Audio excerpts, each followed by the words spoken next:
श्री रुकुमलाल साहू और सत्यभामा परगनिया के स्वर में मैके के चिन्हा।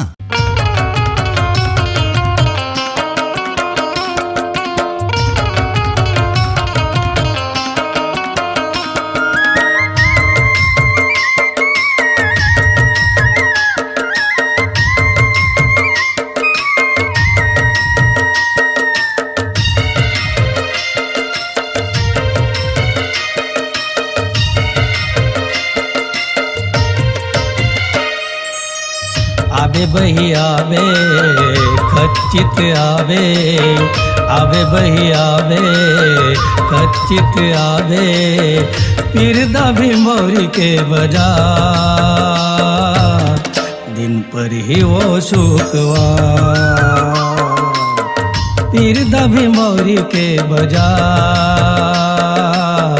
दिन पर ही वो शुकवा।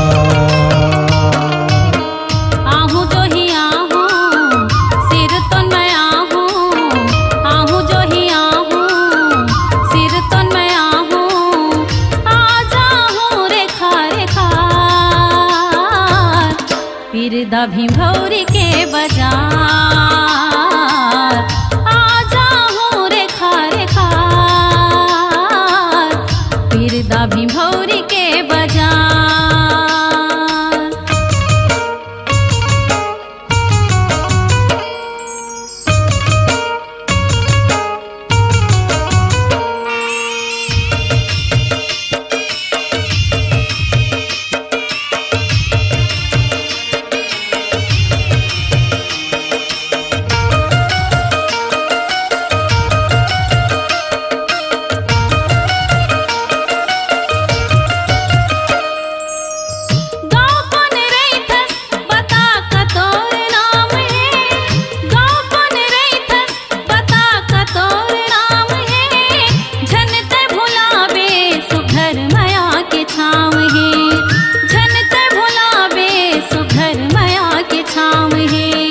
रईपुर बेरला रद्दाम मोर गाँव है, रईपुर बेरला रद्दाम मोर गाँव है, पिरदा भीमभौरी रहता रुकुम मोर नाम है, पिरदा भीमभौरी रहता रुकुम मोर नाम है।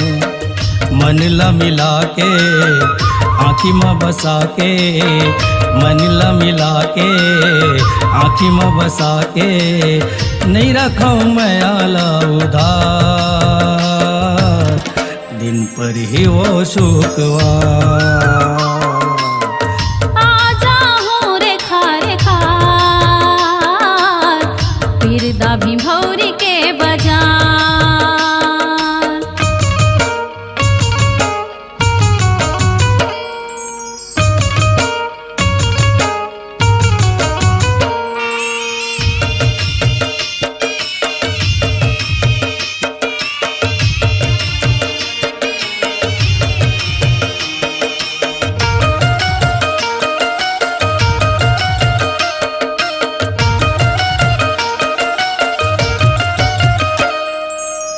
बीच बजरिया ठाड़े पीपर के छाँव में, बीच बजरिया ठाड़े पीपर के छाँव में, रास्ता जोहत रही हूँ आवे मोर गाँव में, रास्ता जोहत रही हूँ आवे मोर गाँव में।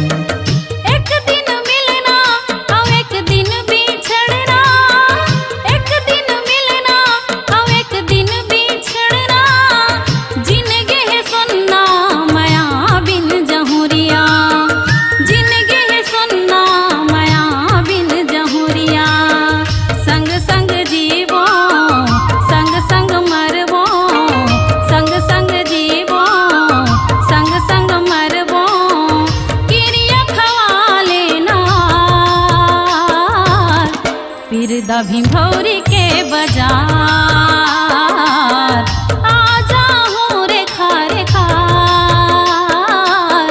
पिरदा भीमभौरी के बाजार।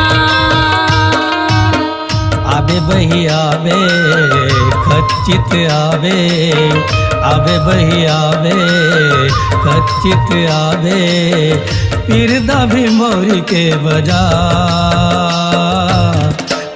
पर ही वो शुकवा। आजा हो रेखा रेखा पीरदा भीम भौरी के बाजार। दिन पर ही वो शुकवा। पीरदा भीम भौरी के बाजार। दिन पर ही वो शुकवा। पीरदा भीम भौरी के बाजार। दिन पर ही वो शुकवा।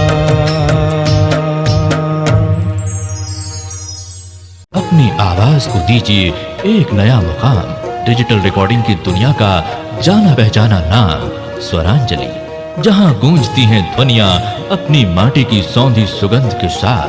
छत्तीसगढ़ी संगीत के विविध रंग जो पहुंचाते हैं पूरे प्रदेश में डिजिटल रिकॉर्डिंग के संग।